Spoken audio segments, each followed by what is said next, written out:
Hello, and welcome to the Big Time Strength Podcast. I am excited for you listeners this week. We have Amber.burson in the house with us. So she is currently your 2020 Nebraska National High School Strength Coaches Association Coach of the Year, and she is absolutely awesome. She's actually one that a lot of people get us mixed up, and people come up to me and talk to me. Hi, Amber. I'm like, oh, I'm Amanda Berg, but she's awesome. So she's, I'll consider her my strength and conditioning twin a little bit. So we got very similar life stories going on. But first, let's give a little love to our sponsors. You know, we got TeamBuildr, and they are just doing awesome stuff. Definitely the leading software for high schools and colleges, provide coaches the ability to write programs online, generate reports, and even train athletes remotely for side income. Got to give a special shout out. They also have a podcast going, and that was one of their big focuses this week, was talking about remote training and the future of remote training. So make sure to give them a listen as well. Right now, if you sign up with the code BigTime, you'll receive a free APRE programming template, which works automatically in TeamBuildr. No more spreadsheets or workout cards to track training maxes that change day by day. Automate your programming without sourcing your program with TeamBuildr. And we got PowerLift. PowerLift is the leading manufacturer and distributor of heavy-duty strength training equipment for collegiate and high school athletes' performance centers around the world. PowerLift brings over 20 years of experience to the strength and conditioning world. All products are manufactured in their state-of-the-art manufacturing facility in Jefferson, Iowa. They are proud to support all coaches, making it big time where they are at. Also, we got to give a new shout out and a little information about the Big Time Strength Football Clinic. Okay, this is Saturday, March 28th. And presented by Elite Sports, PowerLift, TeamBuildr, and the Eastern Iowa FCA. There'll be 21 premier college and high school presenters, 10 strength coaches, 11 football coaches, over 8 hours of presentations with 3 rooms presenting at one time. There'll be a clinic t-shirt, and breakfast and lunch will be provided. This is one of the biggest clinics in Iowa, so make sure that you are signed up for that. Registration begins at 7:30 and presentations begin at 8 a.m. This is at Mount Vernon High School in Mount Vernon, Iowa. So make sure to get online and get some information about the Big Time Strength and Conditioning, or Strength and Football Clinic. All right, let's get to our show. Here we go. We have Amber. Amber.burson is starting her 12th year as the athletic trainer, strength and conditioning coach, and teacher at Lexington High School in the heartland of Nebraska. She has her bachelor's degree in exercise science with an emphasis in athletic training from the University of Nebraska at, say this for me, Amber, what is it? Nebraska at Kearney. Kearney, good. I was going to say Kearney. So University of Nebraska at Kearney. She earned her master's degree in organizational leadership with an emphasis in sports management. And I would say as a strength coach, that is exactly what we do. Organizational leadership in sports management. So welcome, Amber. I'm excited to have you. Thank you. Excited to be here. I think I didn't even tell her this story. I just said I have a little secret about you before we talk. So 2 years ago, when we were in Nebraska, you and your coaching staff were sitting in front of me, and you had your table, and at your table was your whole team, which I was like, oh my gosh, that girl brought her whole team, strength and conditioning team, to the clinic, to Nashville, and it was you, 2 female assistant coaches, and your husband. So I was like, oh my gosh, in the future of strength and conditioning, this is what I want it to look like if I can take a perfect picture. So I took a picture, and I still have it. I'm like, 10 years from now, I want this picture to be what we're all about. So that was a little bit, you were part of my hopes and dreams of the future of strength and conditioning there, but excellent team, excellent coach. I'm excited for others to hear your story. Usually I like to talk about the bios, but reading through your bio, I think it's such a good lesson. And I was hoping today you could talk about it, because if a lot of questions we get is, how do we get into high school strength and conditioning? And a lot of times it's people who aren't teachers that ask that. So I wanted to take some time. Do you think you could share your story about Lexington and how it came to be? Sure. So my background is athletic training. And so I started as an athletic trainer, and I was working as an outreach athletic trainer. And I got a call from my UNK curriculum director that said, hey, there's a chance to be an athletic trainer at a Class B school in Nebraska, middle of Nebraska. They want you to start, or they would want you to start an athletic training program there. Would you be interested in applying? And at the time I was like, yeah, sure, sounds great. So I went to the interview, and things were going great. And they started to talk about why they felt like they need an athletic trainer, because they had so many injuries the year before, and they referenced 7 ACLs.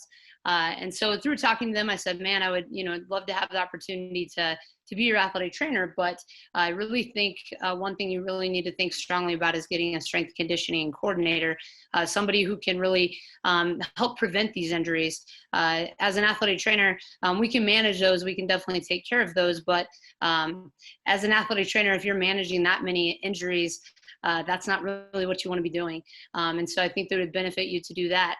And if you know anything about a high school, as soon as you offer something up and you say something, you're probably going to end up doing something like that in some way. And so when I got offered the job, it was athletic trainer and strength and conditioning coordinator. And I felt like that was an awesome opportunity, even though I felt like probably I was a little bit underprepared for that, because all of my knowledge and everything was in athletic training, with, a lot of knowledge about rehab. And I guess that's kind of how I approach my job in the weight room right now. So I started as a strength conditioning coordinator. I got hired in May, and I started the summer weight room in June. And so it was a fast turnaround. And so within that first year of being there, they wanted to get me into the classroom. But you can't be in the classroom without being a teacher.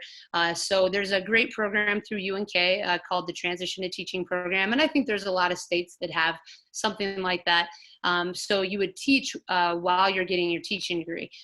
So that first year I taught Foundations to Leadership class, which is a class that all of our freshmen at Lexington take. I got to teach one strength training class, and then I taught an intro to athletic training class. So I'm learning how to be a teacher while I'm being a teacher. So it was kind of a wild process while developing an athletic training program, because they didn't have one. So it was really from the ground up. And so that was kind of my start into the strength conditioning world. Wow. So you were teaching and then going to school to learn about teaching. Yes. So, yeah, I think that's especially with how things are as far as teaching now, I think those type of programs are really going to be what drives a lot of schools to hire teachers, and we're going to get a lot of community experts. So excellent. And then, so you were the athletic trainer, the strength and conditioning coordinator. Were you able to get a team when you started as far as strength and conditioning, or was it just you? So no, for a long time it was just me. And during the summer, we'd have some coaches that would come in and really just volunteer their time. And so early on, it was baby steps. Hey, we need to start paying our coaches for being in here. Hey, we need to start training people. We need to have training, all of those things. And so now, during the summertime, we have. I bring back a lot of former students who are going on to be athletic trainers, or they want to be a PE teacher in the strength conditioning, in the strength conditioning realm. And so it's really a great thing. They have a huge interest in it. And then they also have a vested interest in the school because they love Lexington because they graduated from there. And this was kind of an idea that I got from Ryan Johnson, actually. He does something a little bit similar to that, and it's been awesome. We've got a powerlifting team. I have 4 assistant coaches that are awesome. And so it's just kind of just slowly grown each year. But yeah, right at first it was just me trying to put all these things in and do all these things plus being an athletic trainer. So the first few years were, I don't really remember them. They were a lot of work, you know, there was a lot, not very much sleep and a lot of work. So. Wow. So, and I know you a little bit. So those first few years, you were kind of in the same boat as me, right? You had young kids. So the first few years, I didn't have kids until about 7 years ago. You know, the athletic training program was established, but the strength conditioning program was nowhere where I would have liked it to be. I was kind of writing programs for PE teachers to put in during the day.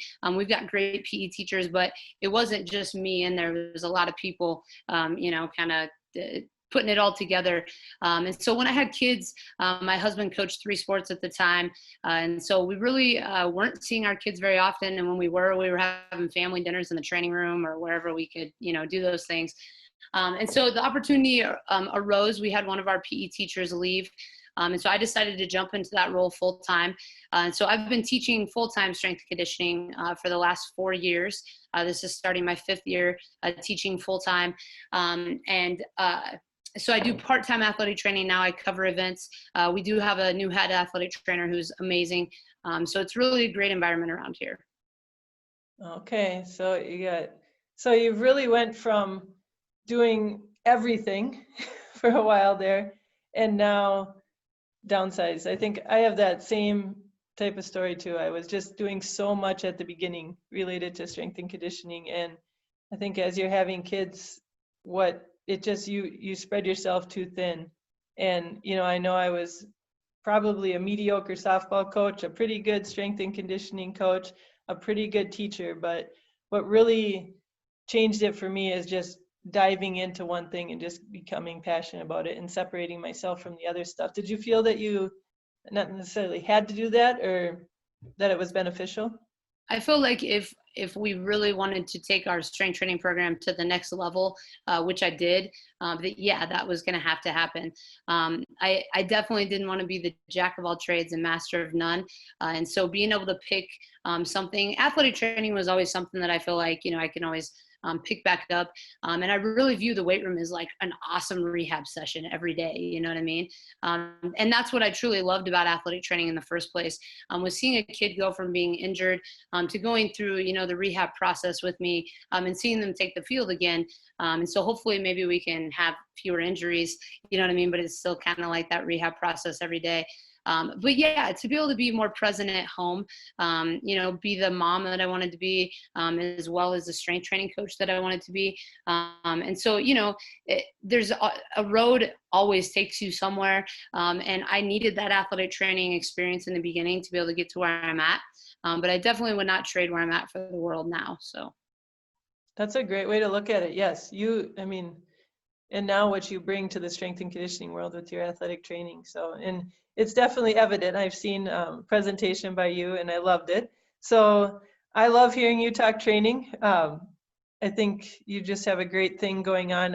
If people who do not follow her on Instagram as well, excellent stuff coming out as far as your training. You do such a good job of just showing it, and especially during COVID and the processes that were happening. You were kind of one of the first schools that I saw that was going through a lot of the processes with COVID.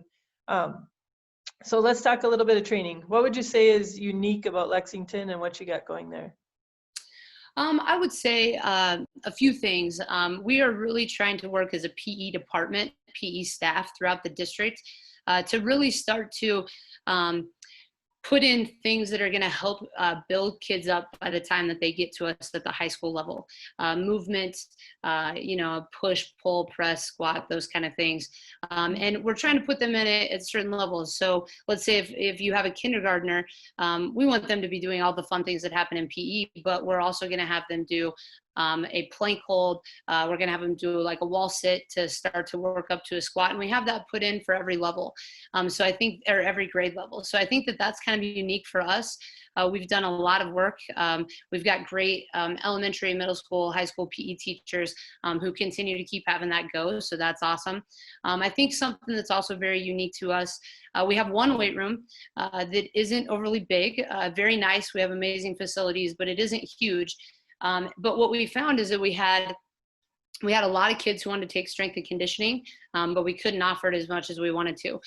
So we kind of started to think around that idea. We offered advanced strength training, or a strength training class, 7 class periods out of the day. And we needed an ability to double that. So we started teaching beginning strength and advanced strength every class period. So there's a beginning strength training and advanced strength training, 7 periods a day. Monday, Wednesday, Friday, advanced strength training is in the weight room with me. On Tuesday, Thursday, then I bring in our beginning strength kids, and they're in the weight room with me. So I'm in the weight room 5 days a week, and I co-teach with another teacher, and she takes them into the gym, and she does other things on the days that they're not in the weight room. So maybe some speed training, maybe some mobility, change of direction, you name it. It's different. And then 1 day a week, she also teaches them health. So we were able to go from about having 210 approximately kids every day using our weight room in an advanced strength, Monday, Wednesday, Friday, to be able to have almost 500 now, where we have, about 240 in our advanced strength classes, and about the same, 240 to 250 in our beginning strength classes. So it's a way for us to get more kids into the weight room, get more kids involved. Our beginning strength class is very systematic in movement. We are going to have them be very efficient, amazing movers before they're ever going to touch any weight. And then we have a very systematic process about how they're going to progress through that class. So once they can do something with body weight, then they have to do a certain number of that. Maybe it's squat. They have to do 20 reps with a 45-pound kettlebell before they can get to the bar. Then they're going to do front squat, and they're going to have to do, they have to meet a certain standard before they're going to be able to go to back squat, those kind of things. And they slowly work through that process in beginning strength. They might never advance from a kettlebell. It really depends on, their movement ability and how much work they're willing to put in. I would say the majority of them do, but we have some kids who really come into us movement deficient. It might take us an entire semester to get them moving well before they're able to go up there. We always find ways for them to be able to have success. And so it keeps them wanting to be a part of our program. And it took us from, a freshman who comes in and only one strength training class to take. They become very intimidated by seniors that are in there, able to do a lot. To now having a beginning strength class, and all of these kids now want to continue. So it's starting to cause some problems for us. How are we going to handle those big numbers in our advanced strength classes? We're becoming creative about that too, but I would say that that's what we find to be very unique and fun about our program. Okay, yeah, you're going to have to start 3 and 4, huh? So, yeah, we're going to have to figure something out. So you're talking about, progressing to different levels, and this is something I've struggled with and I've tried so many different strategies through the years. How are you keeping track of that with so many athletes? Are you marking it in their grade book, or how are you doing it? So, we use a lot of Google documents, and so I will have every kid already preloaded. We send them out a Google form, and we have them put in most of the information for us so that we can design a spreadsheet. And then in that spreadsheet, I will have, where they're at in their progression. And we also, every kid in our school has an iPad. So they have, we take a lot of video. So a kid every 2 to 3 weeks in our beginning strength class, we have them video themselves, and they can see the improvement. I think that's what really keeps them with our program. Hey, go back and watch yourself day 1, and now watch yourself now. Look at how much you've improved. That's going to continue. When they get to the point where, let's say it's squat day, we might have 3 different squats going on. We might have a body weight or a landmine squat. We might have kettlebell squat. We might have somebody advance to front squat. If they get to the point where they think, hey, I'm ready to max out, or I'm ready to to challenge myself and I want to try to move on to, let's say, the bar for front squat, they can video themselves. They know the angle that I want to see it from. And so they can video themselves and then they can send it to me. And I'll give them a yes or no. And then I track it on my spreadsheet. Yep, they're good. Now we're going to move on to front squat. And then a lot of times I print that out and I put that at their rack. We do have a strength training software that we use, but it doesn't help me keep track of those things. So we use a lot of Google Forms, a lot of spreadsheets, so that I can kind of keep track of that. But what's really helped is that video aspect. So, hey, I think I'm ready, Coach Burson. I want to send you my video and you can tell me yes or no. Yep, you're ready to advance, or no, and then I can give them some feedback. I really try to do that in class, but right now we're up to 34 kids in our beginning strength class. And sometimes that gets to be kind of hard. So we've started to use that video ability with our iPads, and then they upload it. We've designed a Google folder, a bunch of different Google folders where they upload their video after they have it, so they don't have to use the storage on their iPad. They can get rid of it, and then they have kind of a cool progression of themselves all the way through. So. Oh, I love it. I'm thinking of us, we have TeamBuildr, and they have that feature where you could send the video, and that would be a great way that I wouldn't have to watch it anymore to move on to the next thing, and then start to document it and start to tell them they could move at level 1. Okay, you're out of level 1, now you're on level 2. So love it. Perfect. How about, what would be the difference? So you talk about the in-school training. How about sports teams? Sure. So, I think we're also kind of unique at Lexington in that way. We try to get all of our kids into a strength training program during the day, into a class during the day. So that way they can go to practice and they can get home and they can do their homework. We do have some training after school. So kids that didn't go out for a fall sport are kids that I'm working with right now. But if they're in a fall sport, the only way they're not going to be in a class is if maybe they needed to take a remedial class in something else, or they're, really challenging themselves and they can't get into it. But since we offer it every class period out of the day, we really don't have very many kids that can't take it. So we offer their training during the day so that they don't have to take it afterwards or do it afterwards with their team. And then, like I said, then I can have a handful of athletes come in after school during the fall that, hey, I didn't go out for a sport, but my sport is a spring. Here's what we're going to do. And so then we'll put them through a little bit of additional training at that time. Excellent. What a great way to get it in during the day. And that's something unique in Minnesota. We don't have that, where athletes train during the day, and it can be a jigsaw puzzle, especially now with COVID and restrictions to the numbers. So excellent. They get in during the day. Wow. Love it. So training wise, we talked a little bit about block level. Is there anything that you do maybe related to that they know where they're at? Can you move up in just an exercise, or do they, as an athlete, move to the next level? So during the class, is that what you're asking?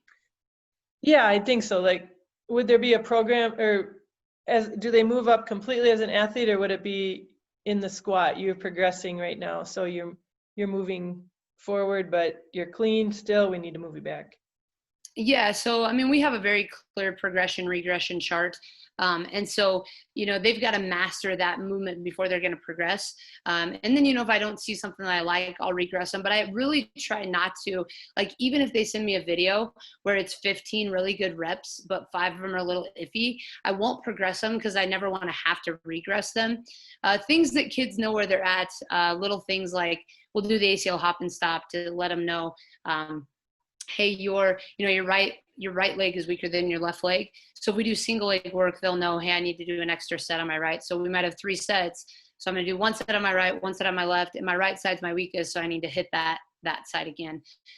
But as far as progressing through, the beginning strength class, we do have a pretty good system to, if you're going to advance to advanced strength class the following year, you have to, hit these checklist items. And those are also behavior, it's not just, can I move well and can I do these lifts? It's, did I come prepared every day? Did we have those issues? Because we definitely have those athletes who are, or students who are, they do a good job with all of those things, but they don't come prepared. Their attitude isn't the best, those kind of things. We'll keep them in a beginning strength class for another year if need be. So. Okay. How about what a training session? Do you use block level, or how are you for each? What does a typical training session look like? Yeah. So at our middle school, we run a block 0 program. When we get to the beginning strength class, we call that a block 1 program, and then the advanced strength, we call that a block 2 program. So in our beginning strength class, we have a very limited exercise library. They're going to get good at a really small number of things. When they get to the advanced strength class, our block 2 program, our exercise library gets bigger. That's where they're going to start to see some, differentiation in their programs, those kind of things. But up to that point, they won't really see a whole lot of difference. Okay. All right. And I also want to talk to you about RPR. And I saw you present a webinar on RPR, and it's something for me I'm still really new at. I don't really have the confidence to use it, and I think you present it the best that I've seen and make it understandable. So can you talk about what RPR is, how you're using it, and maybe how your athletic training background affects it? Sure. So I went to a strength conditioning conference, and I ran into Cal Dietz there, and he was talking about RPR. And I really wanted to know more, so I reached out to him, and he gave me, a lot of things about it. So I decided just to go for it and take an RPR level 1 course. I'm RPR level 2 now.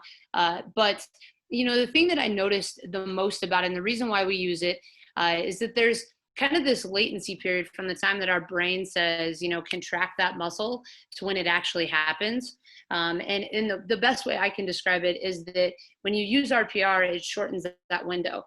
So it might take me, I might not be able to resist like an ab curl. I might not be able to resist that very well.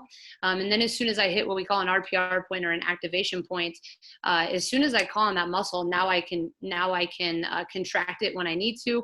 And I'm extremely strong. So I always show kids this during class, and they think it's like a magic trick, a kid can't do a sit-up hardly, and then I can just push them down really quickly. And then we hit that activation point, and I literally can't budge the kid, and I'm not even, messing around, not even joking. And so it's a very good indication of what RPR does. It just kind of shortens up that window. And for me, as an athletic trainer, it was more, man, we might be able to prevent more injuries if we put this in. If they can activate their muscle that quickly, that needs to be what we do. And so we started to implement it in our summer weight room process. And slowly we went through it to where every strength training class, we do it before. It's the time I demonstrate on my body where I want the students to, do their RPR. The first 2 days of class, we'll take them through it. We'll walk them through it very slowly, kind of show them how much pressure we want them to use, all of those things.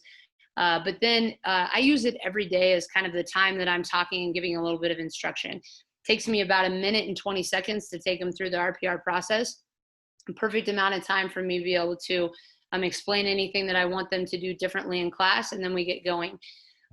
From that point, when we put it in with all of our classes, my husband's a football coach and my brother-in-law is a football coach. So I did RPR to them to kind of sell it to them, that I think it's cool and show them what it did on their body.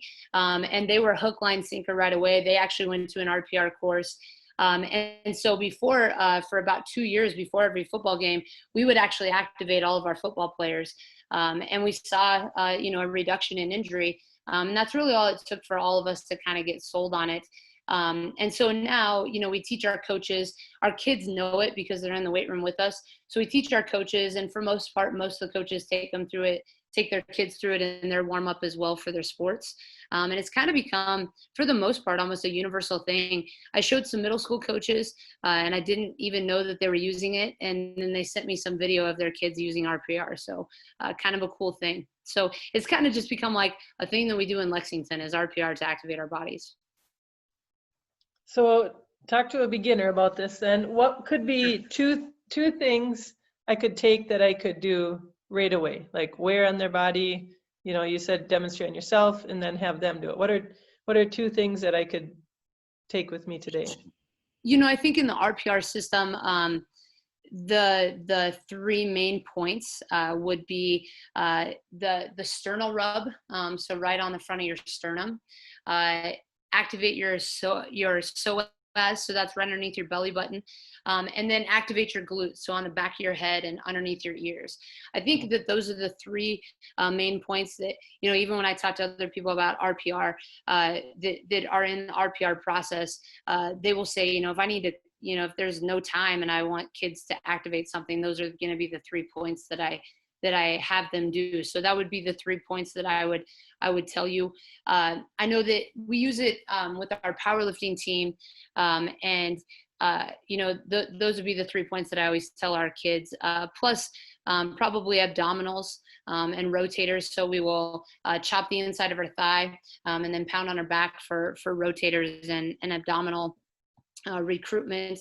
So before our kids go up to lift, they're always, hitting some RPR points. And sometimes, people at meets are like, what are they doing? But, it's just what we do, and they've bought into it, and it's kind of a cool process. So I can see how it could psych you up a little bit too, right? And sure. And other people watching what you're doing, they're watching somebody do it. So on the sternum, under the belly button, and behind the ears. Got it. All right. Go after. Love it. So you talked at the beginning, and this is amazing that you have this. You have a leadership development course in 9th grade.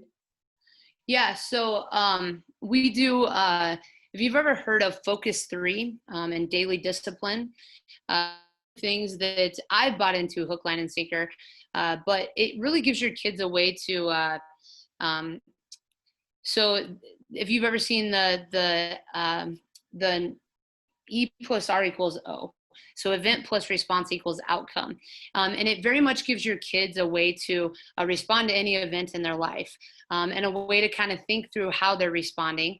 And then the daily discipline part that's added to it, really talking to them about how to make disciplined decisions, how disciplined decisions aren't always popular, but how they can have a huge effect in their life.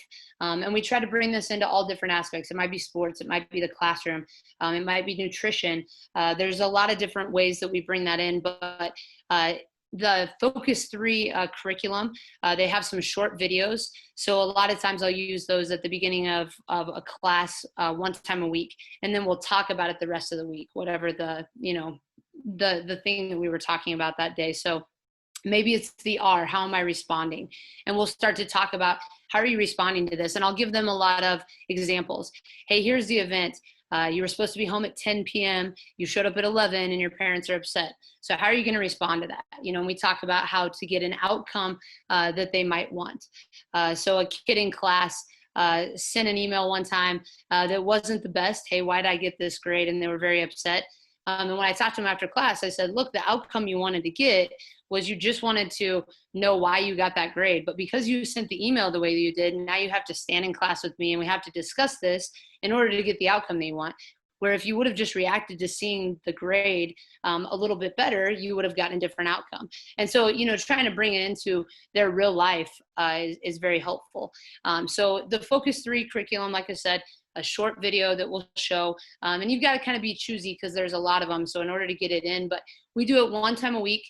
We talk about it, and that takes us all the way through the school year.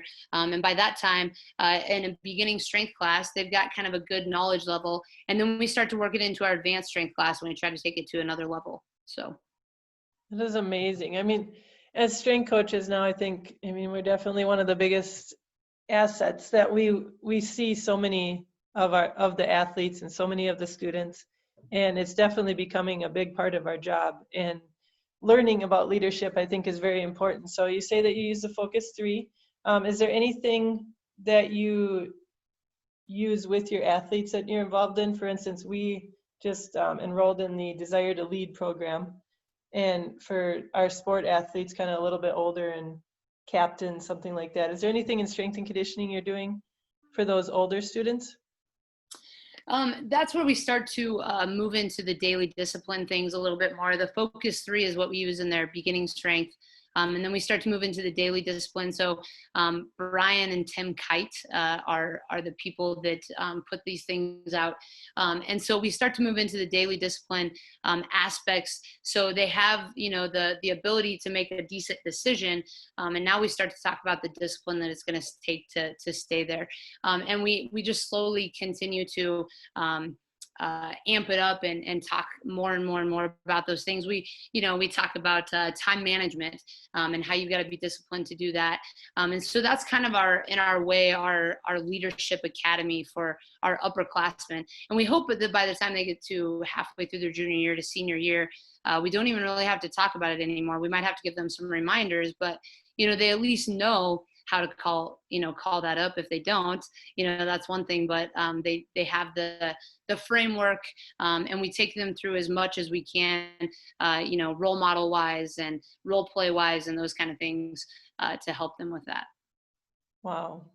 Excellent. You guys got some good stuff going on in Lexington. My gosh, just the memories that those kids are going to have in the lessons. I love it. I want to transition a little bit to fundraising, talking about the times that we have. I know our district is down in numbers, and I'm guessing money is going to be tight for the next few years. What are some ways that you've focused on fundraising at Lexington? Sure. So, when I first got here, we started a golf tournament. It's called the Orange and Black Golf Classic. And it was really to raise some money for our athletic training program, to be able to purchase a few more items, a STEM unit, an ultrasound unit, some game readies, those kind of things. And once we got that established, what I found is that a lot of Lexington alumni started to like to come back to the event. And so we really tried to start playing on that. And each year we run the Orange and Black Golf Classic. We canceled this year due to COVID, but we've had it for 11 years, and it's really a great fundraiser for us. We also, our powerlifting team, that's one of the teams that I coach. That's the only team that I coach. But we do a lot of different things. So we try to do a ton of community service. But through that community service, it's provided us some opportunities where people will call us, hey, I need my yard cleaned up. Could you send somebody over? And we use that, as some fundraising. A lot of times they want to pay us for those things. We try to do a lot of different fun things. Where we sell T-shirts, or we sell Lexington rocks, things like this, where we can have a little bit more income. So we did the day of the deadlift. We deadlifted on Halloween, made it a huge fun event, made a T-shirt for it, and the kids purchased it, and it was a small fundraiser for us. But I would say for the most part, our largest fundraising opportunity is our golf tournament. And if you can really play on alumni, try to make it an alumni event and try to cater to them, which is what we've tried to do, over the last few years. It's been a good thing for us, fundraising wise. We've also tried to find some grants and things like that. I will say we haven't been as successful at that as we would like to, but that's going to be an area that I'm going to try to push for coming up here. Okay. I love it. Day of the deadlift. I think I'm taking that one. It's kind of fun. Oh, that'd be fun. And another reason I can think to dress up in the weight room. Those are always my favorite days, to have kids dress up. So good stuff. Yes, fundraising is going to be a big focus on my end this year. So moving on, you've been 11 years now, right? This is the start of your 12th Yes. year.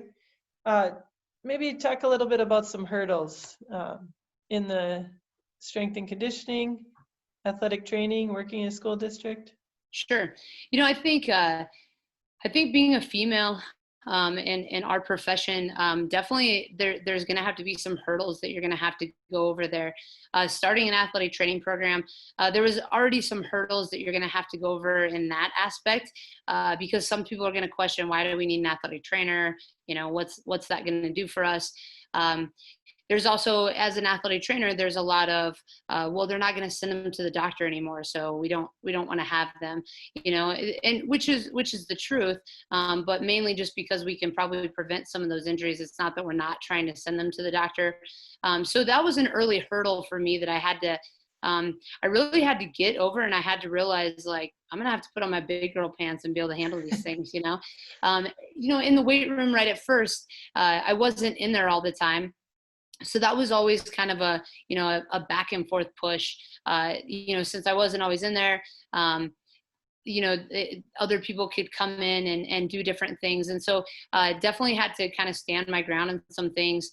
And there's always going to be that hurdle. I mean, as much as we hate to admit it, as a female, in what's so far been a predominantly male world, and not only proving that you can do it, but that you're willing to stick with it. I think that the hurdles that you go over, it'd be really easy to quit at some point.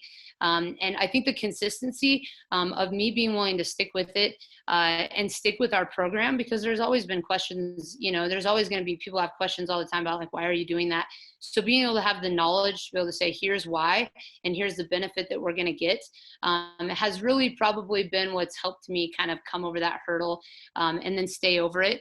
We've got an amazing coaching staff here at Lexington, from our middle school all the way up, as far as supporting what we do. But anytime we get a new coach, we always have to go through, some of those hurdles again. But I think the support that I show for other teams, and other coaches, has also helped with that hurdle, making sure that I'm always positive for them and how can we help them, has also been an aspect that's helped. Okay. Wow. You hit the nail on the head. Stick with it. I think that is definitely some of the hardest parts. There's so many points that you want to quit, especially when things become with family and just so many things, and sticking through it. And then, yes, then it isn't even a concern anymore, I bet, with your other coach. It's not even necessarily a concern. It's not even a thought in their mind that you're a female coach now, because they know you and alumni know you. Yep, for sure. Yeah. I mean, I don't think it goes through their mind. I would doubt that it does now, that's, hey, Coach Burson's in there and is going to take care of it. And so, sticking with it and staying consistent and being in there, has definitely, won people over. And I think that that's something that I see with young coaches a lot. We get some kids from UNK, who are going to become PE teachers or those kind of things. And that's always my message to them, is keep showing up, keep staying consistent. And the longer you're there, and as long as you keep putting in the work, you know what I mean? I definitely know that I have to continue to keep my game high and keep raising the level. But that's going to continue to be what helps you through the process. Excellent. So speaking of continuing, as you go, this is your place right now, right? This is your place. How is this big time for you? You've been in this, for a while. Sure. I think you have to define, if you have a good definition of who you are, you can make the big time where you're at. So for me, I'm Nebraska born and raised. I love Nebraska. I think that a lot of times people are like, you're from Nebraska. I'm like, heck yeah, I'm from Nebraska. This is an amazing place. And I try to get that across to our kids all the time. It doesn't matter where you come from, as long as you are going to give amazing effort, and you're going to show up every day and you're going to give your best effort. I definitely always wanted to say, I want to put Nebraska on the map. I definitely want Lexington to be seen for what they're doing in strength and conditioning for the right reasons and not the wrong. And so, when I came to Lexington, our weight room was it was archaic at best. There wasn't a lot of great equipment in there. It was interesting. And so, over time, that's been my goal is how can we make this the best place in the state? That's my goal at the end of the day. I've defined I want to be in Nebraska. Lexington is our home. We want to stay there, so we've got to make it as amazing as we can. I do that through trying to provide a high quality program, but I do that through constant education in myself, and constantly trying to bring those new things to our kids all the time. There's things that we're going to do that are never going to change. Possibly there might be a few, but we're always going to make sure that we are consistent. But then we're also always trying to bring the best quality strength conditioning as we can to the state of Nebraska.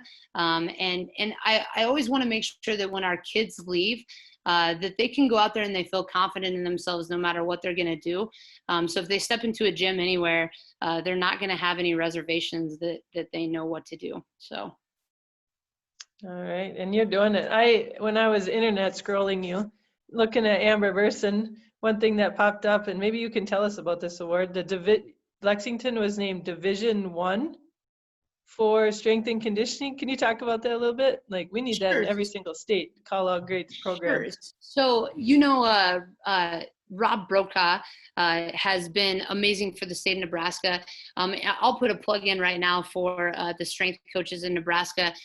We've got an amazing crew that we meet regularly. We talk.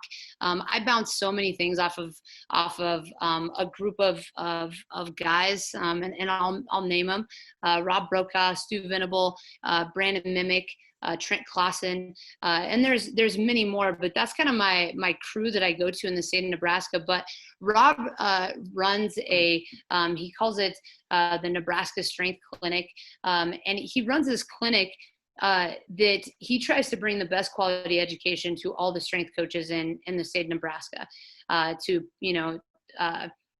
big time guys, to anybody who's in the state, and tries to make them have a lot of connections.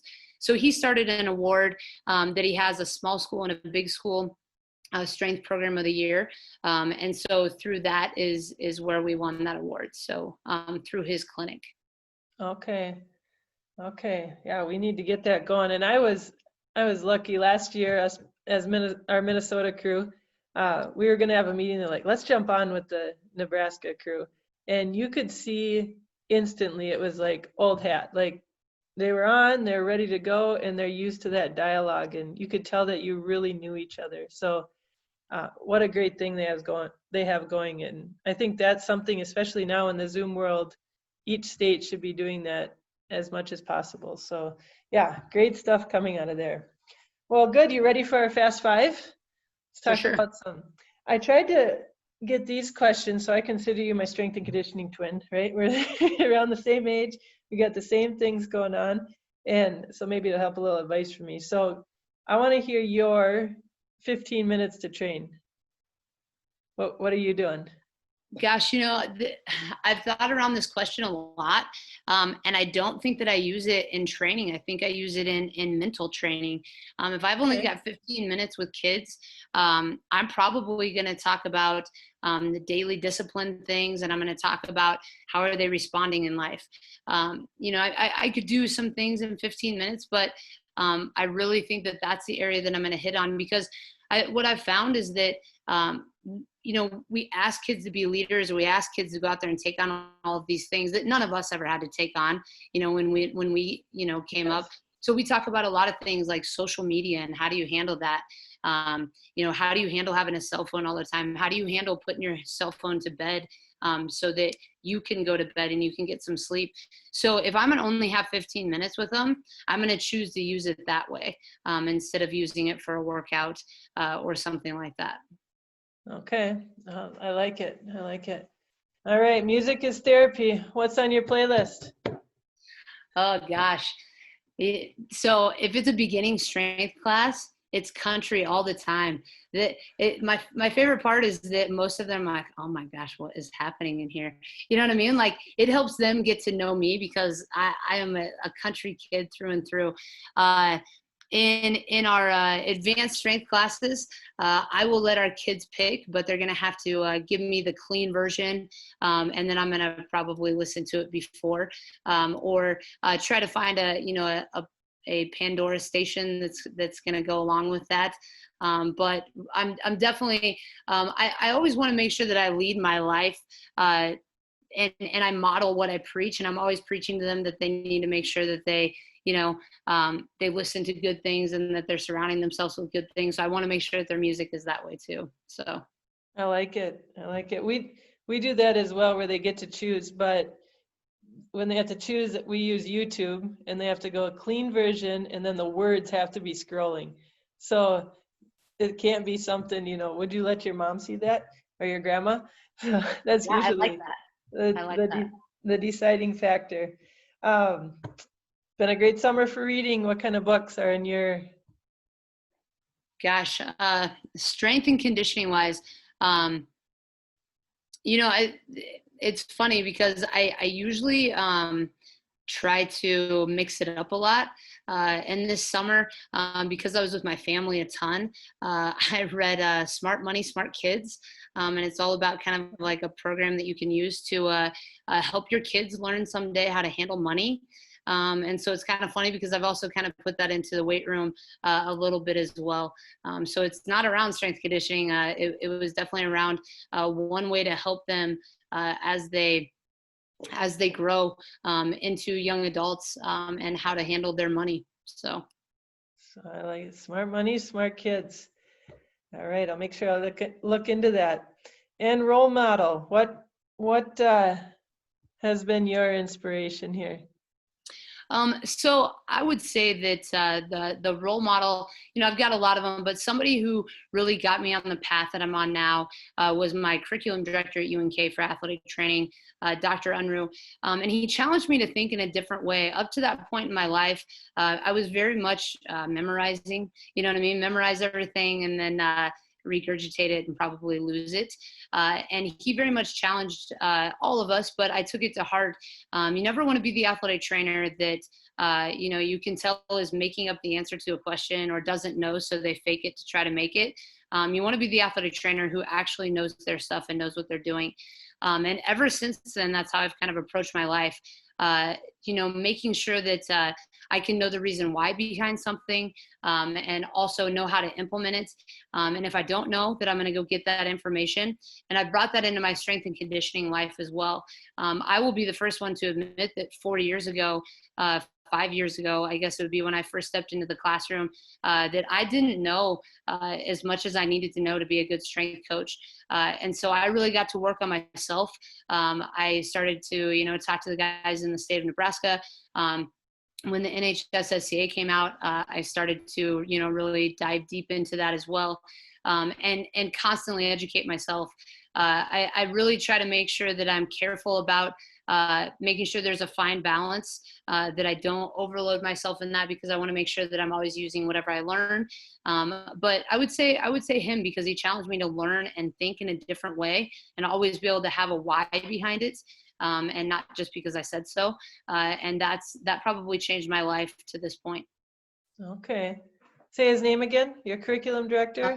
Dr. Unruh, Dr. Scott Unruh. Dr. Scott Unruh. All right. Well, when Preston Peterson interviewed Rob Brokaw, he named you the small school coach who's really doing great things. Who do you got to give a shout out to? Who's doing some good stuff that you see in Nebraska, which is very hard to, I can imagine. They got some good coaches. Oh gosh, yeah. All those guys that I mentioned, Stu Venable, Rob Brokaw, obviously, Trent Clausen, Brandon Mimic, they're amazing. They do great things. And I rely on them pretty hard. I would say another coach that I think is doing a good job in the state of Nebraska is Amanda Thober.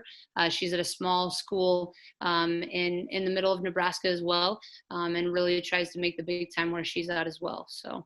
Okay, Amanda Thoberg? Thober, Thober.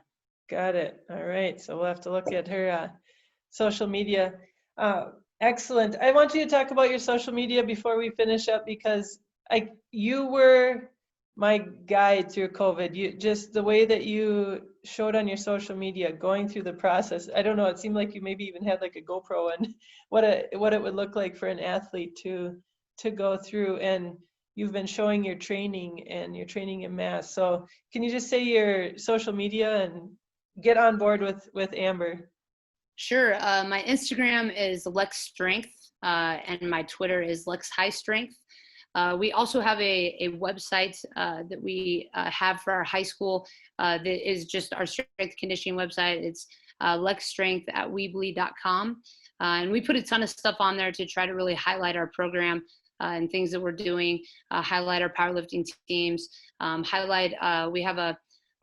we try to take our kids through a pretty advanced nutrition, program. We call them our Minute Maid Healthy Body Rules.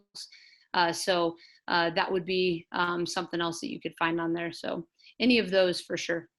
Okay, and great stuff. It just amazing and a great way to help other coaches. So I know you were going to come to Minnesota this spring, and that got nixed by COVID. So I cannot wait till we can get to go to clinics and we can start traveling to places again, because I can't wait to see Lexington, and I'd love for you to come up and see Minnesota. So thank you so much for today, and thank you for all that you're doing with this industry. Just excellent, excellent stuff. So I'm proud of you. Well, thank you. Thank you for having me. Great podcast. Look forward to continuing to listen. All right. Thank you. This has been another edition of the Big Time Strength Podcast. Make sure to listen to us next week for our crew episode, where we will discuss what we've been talking about the last 3 weeks and just anything that's on Gage and Preston's and my mind. So as always, we'd love for you to share reviews, share the podcast if you're liking it, or any suggestions. And we also want to highlight that we also have a new Facebook group. So this is a place where we can maybe have a Q&A with some of our guests, where we can post some stuff that our guests are doing. So make sure to look into the Facebook group as well. Otherwise, have a great week.